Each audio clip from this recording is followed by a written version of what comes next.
Ninaanza kupata kizunguzungu kuhusu watu wote tofauti wanaohusika katika soko la hiari la kaboni. Ninahisi hivyo na kinachohusu zaidi ni kwamba wengi wa watu hawa wanalenga zaidi faida kuliko ustawi wa jamii zetu. Lakini wanawezaje kufanya hivyo wakati ulinzi upo kulinda haki zetu na kupunguza madhara kwa watu wetu na mazingira? Huenda hilo ndilo swali kuu kwetu na kwa jumuiya zetu. Lakini biashara ni biashara, na msukumo wa kusukuma mbele miradi husababisha baadhi ya hatari kubwa kwa haki zetu. Hebu tuchunguze kwa undani zaidi baadhi ya hatari hizo ni nini, na tunaweza kufanya nini ili kuzipunguza. Unakumbuka nilichokisema kuhusu haki yetu ya FPIC? Bila shaka ina maana kwamba haki yetu ya kupata ridhaa ya bure ya awali na ya taarifa inapaswa kuheshimiwa hasa. Lakini hiyo haimaanishi moja kwa moja kwamba msanidi wa miradi ataheshimu haki zetu au hata kujua jinsi ya kufanya. Baadhi ya mahitaji ya viwango yanaweza yasiwe wazi vya kutosha kueleza jinsi kila kitu kinapaswa kufanywa kwa kuanzia, au ni ushahidi gani unahitajika kutibisha hilo baada ya ukweli. Hii pia inafanya kuwa vigumu kwa shirika na utibishaji au WB kutambua ukiukaji ukitokea. Hakika ulinzi unasema kwamba haki zetu zinapaswa kuheshimiwa, lakini huenda zisioneshe jinsi gani. Bila shaka inamaanisha kwamba haki yetu ya kupata ridhaa ya bure ya awali na ya habari inapaswa kuheshimiwa. Njia mojawapo ya kwanza tunaweza kuepuka hatari ya haki zetu ni kuweka itifaki za mashauriano zilizo wazi ambazo jumuiya nzima inakubali. Haki yetu ya FPIC inamaanisha sisi peke yetu tunaweza kuamua jinsi hiyo inapaswa kuonekana. Kumbuka, FPIC inahitajika kwa mradi wowote wa maendeleo ambao unaweza kuathiri maeneo yetu, sio tu yale yanayohusiana na masoko ya kaboni. Tumeunda itifaki ya mashauriano katika jumuiya yangu kwa usaidizi wa shirikisho letu, wakilishi na baadhi ya washirika wanaoaminika. Hilo ni ukumbusho mzuri. Washirika yanaweza kukusaidia kujitayarisha, na wanaweza pia kuwa na uwezo wa kushauri juu ya kila cha kuangilia na msanidi wowote wa miradi na vile masharti ya mpango wa mkopo wa kaboni. Unapaswa kudai kupata maelezo ya kina kutoka kwa msanidi wa mradi kabla ya kuanzisha mashauriano, ikijumuisha jinsi yanavyopanga kushughulikia, na una haki ya kusisitiza kwamba mashauriano yapo katika lugha yako na yanafaa kwa utamaduni wako. Wakati huo, mashirikisho yako wakilishi yanaweza kukusaidia katika kutetea hili. Sasa kama jumuiya nyingi ziko ndani ya eneo la mradi, kumbuka wasanidi wa mradi ndio pekee wanafaidika kwa kutuharakisha na kutotupa maelezo yote tunayohitaji ili kufanya uamuzi sahihi. Ninaona unachosema. Ikiwa tungekuwa na taarifa zote, huenda tusitaki kufanya makubaliano hata kidogo, au tunaweza kutumia habari hiyo kujadiliana bora zaidi.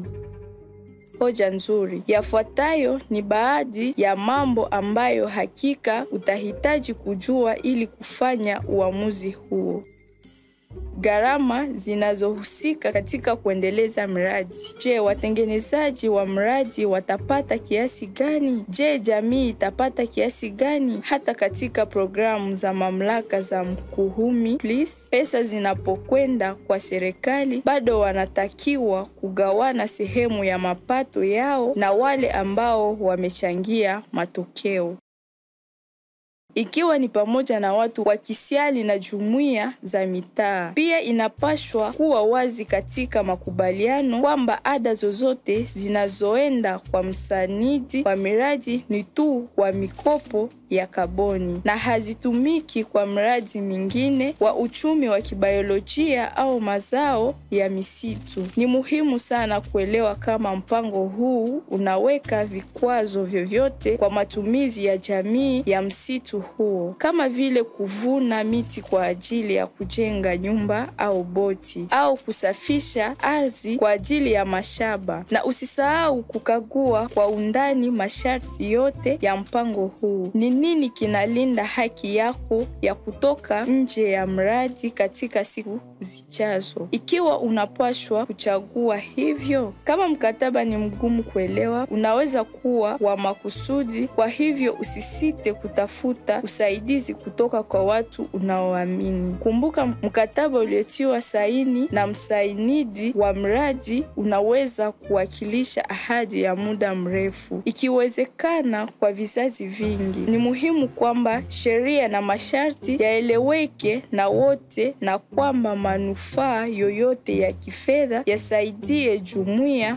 nzima. Tukikumbuka kuwa makubaliano haya yanaweza kuathiri vyema au vibaya watoto na wajukuu zetu. Sawa, nadhani nimeipata. Wakati muhimu zaidi wa kulinda haki zetu ni kabla ya kutoa kibali chetu. Kwanza, jumuiya yetu yote inahitaji ukifiaji wa taarifa zote. Ikiwa tunaweza kuchagua kushiriki katika mchakato wa mashauriano, ni muhimu kupata usaidizi wa kisheria tunapofanya ukaguzi wa karibu wa mkataba. Ni hapo tu ndipo tunaweza fanya uamuzi au kujadili masharti ikihitajika hasa. Hii pia ni fursa yako nzuri zaidi ya kuunda makubaliano ambayo yanaweza kufanya kazi kwa jamii yako, mpango wako wa maisha na matumaini yako ya siku zijayo. Kwa hivyo, ni nini kinachofuata? Ikiwa unakubali kuendelea na mradi, bado kunaweza kuwa na hatari kwa haki zako. Hakikisha unafafanua kwa maandishi na msanidi wa mradi ni masharti gani unatarajia kuhusu jukumu la kila mmoja katika kutekeleza mradi na jinsi unavyopanga kufuatilia hiyo. Zaidi ya hayo, zingatia sana kile mashirika ya kawaida na UVBS wanafanya. Baadhi ya viwango hufanya uhakiki kila baada ya miaka 5, na wakati huu mengi yanaweza kubadilika wakati wa utekelezaji wa mradi kuhusiana na hatari za kijamii na kimazingira. Wakati huo inawezekana kwamba hakuna hata mmoja anayeweza kuwa na utaalamu unayohitajika kutambua ukiukaji wa haki katika mazingira ya ndani au kitaifa. Ni muhimu kukumbuka kuwa wote wawili wana maslahi ya kifedha katika kutibishwa kwa mikopo, jambo ambalo linaweza kuwafanya kupuuza baadhi ya taratibu ambazo huenda hazijafikiwa, hasa wanaposhindania ugavi wa soko. Haki zetu zinahitaji kuheshimiwa katika urefu wote wa mradi, sio tu mwanzoni kwa usaidizi na taarifa. Kuna wengi unaoweza kupunguza hatari kwa jumuiya yako.